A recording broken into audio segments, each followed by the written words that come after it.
If you're under the age of 25 and you're into design, photography, video, or music, you can submit your work to evolveawards.com and we're gonna have some sick prizes for you in a couple weeks.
Hi guys, my name is Brady Bessette. I'm a cinematographer and DP. I was born and raised in Burlington, Vermont, and I'm really excited to be part of Evolve's team and share my knowledge in cinematography with all you aspiring creatives. I hope you learned something from this video, and I really look forward to seeing all of your work shared in our community.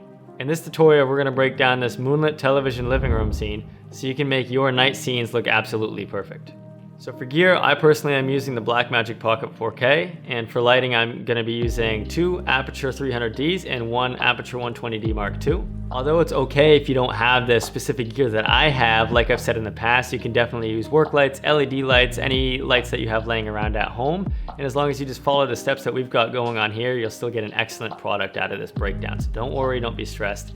Everything is possible on a very low budget DIY basis. So let's get going. Before you start lighting or even think about starting to light, you really need to make sure that you lock in your scene and dress the scene to look exactly how you want it to look. So that's what we did here. It is very important to showcase the mood and the story, not only just through the lighting, but through the scene that you have. That's why we put so much focus on making sure that everything looked perfect before we even dove into any of the lighting. So the first light that we have is actually a pre-existing light, being that side lamp. And that side lamp acts as our practical. For those not familiar with the term practical light, it's any light that you have in frame or on set visible in the shot that really adds to the story or adds to the mood. Usually things like candles, television, side lamps, street lights, things like that make excellent practical lights. But although they're excellent practical lights, they don't necessarily output either great power or a very soft, pleasing light. So this motivates the need for additional lighting. So motivated lighting is used to imitate a natural light, practical light, or any other light source that is used in the shot.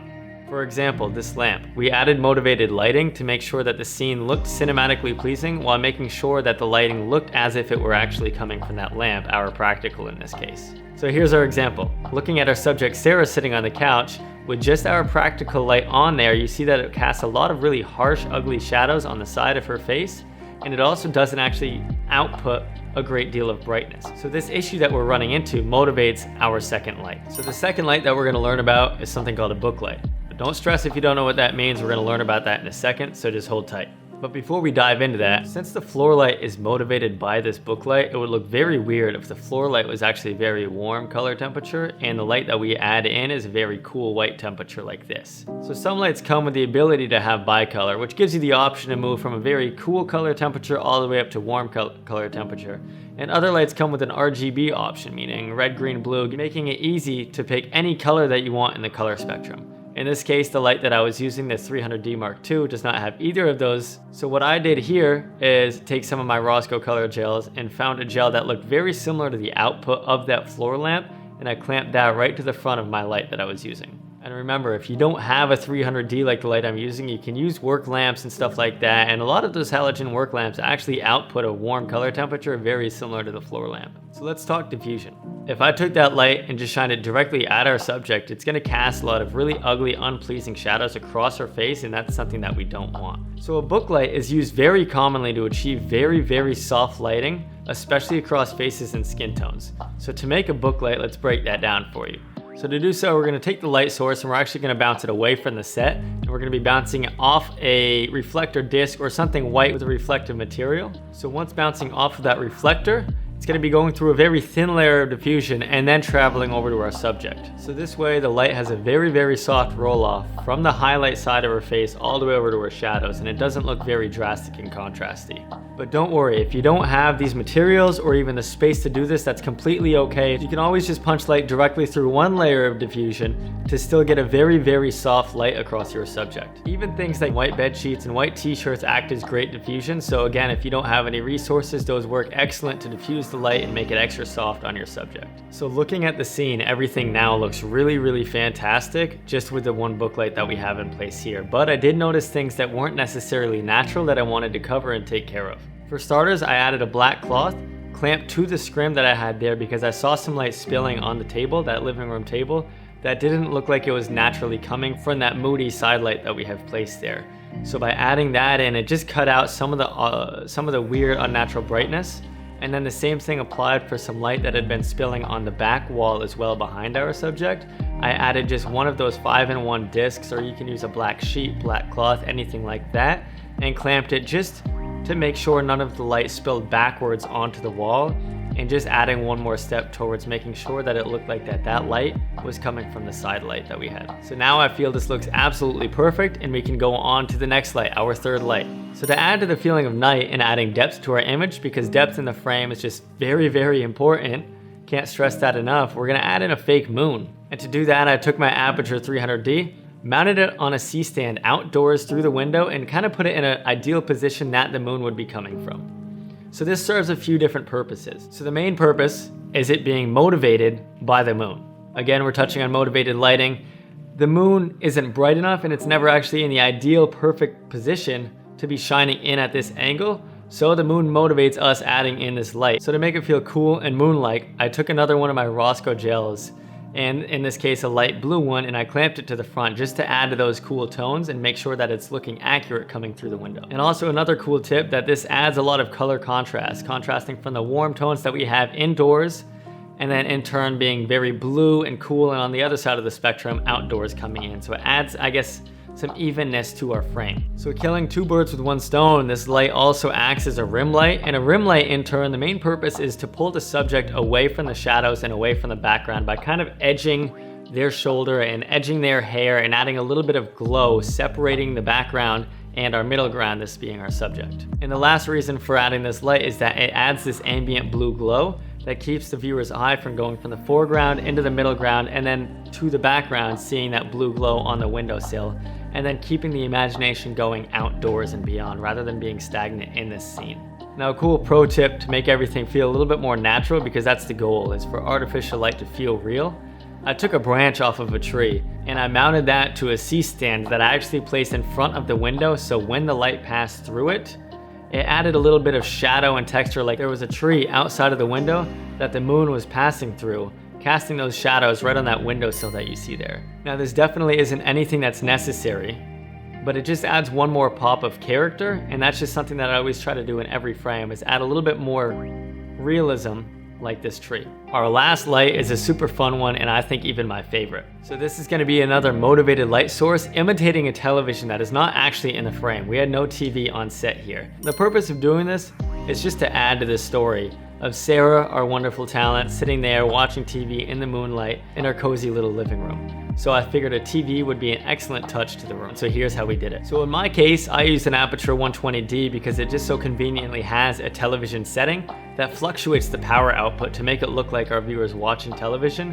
And by doing so, I put that in a softbox with the grid on the softbox, so it diffuses it, and then the grid acts as directing it and making sure that it doesn't spill outwards in the frame, and it just keeps everything going straight in one direction on the subject. So make sure whenever you're directing light, you want to diffuse it first, and then you're going to direct it by putting the grid on top of that. So not all of you have a 120D or a light similar to this. There's other alternatives that you can use that can still get you a great final product. You can take a light, turn it the other way, and bounce it off of a silver reflector or even tin foil if you don't have that, and just kind of move your hands around like I did here, which will redirect the light in different places, kind of fluctuating the light on the subject's face, making it again look like they're watching TV. I think my favorite part about this is that we actually didn't have any TV on set, or I don't even think in the facility that we were at, and we had faked it just by using lighting. So that's a really fun touch to add and a really creative thing that you can add to your projects as well.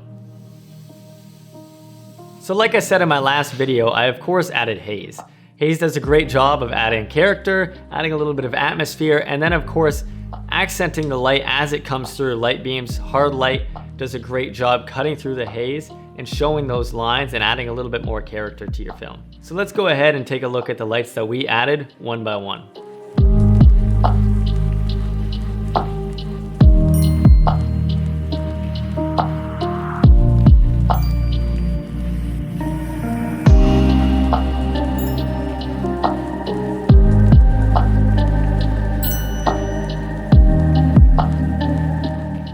I think that everything looks absolutely beautiful with them, but we're gonna do one more thing here. And what that thing is adjust the shot so I can show you how we're gonna adjust the lights accordingly. So for shot number 2, I moved into a tight handheld shot of Sarah and our wonderful model Prince. Normally he comes. So when moving the shot, the booklight that I had initially placed left Sarah's camera side of her face in a lot of shadows. So I adjusted it and moved it over a little bit towards my side of the camera and then moved it in a little bit more as well. But when I moved it in, since the light source was closer to her face, I had to turn down the brightness a little bit. And the purpose of moving it the way that I did was just to wrap the highlights around her face a little bit more and again add to that clean roll off. And I had done the same thing for the television as well, or our 120D in this case. I moved it in just a little bit to make sure that I was blasting on her face. But then since we got closer, I brought the exposure down or the brightness down of that light because it was a little bit hot and it was distracting and taking away from the moonlight that we had as well as our warm side light. So it's very important to remember that you certainly are allowed to move lights as you adjust the shots. A lot of people kind of get themselves in a rut that when they adjust the shot, the light doesn't look as nice as it did before. So it's very important to move the lights and adjust them accordingly, although keeping a mental note of continuing that consistency and making sure that obviously you wouldn't move the complete direction of a light. You're keeping it coming from the right direction, just kind of altering where it's coming from so it looks a lot more pleasing at the end. So that about wraps everything up with the lighting on both shots. So let's take a look at the progression of each light that we added in our second shot and then take a look of our final product.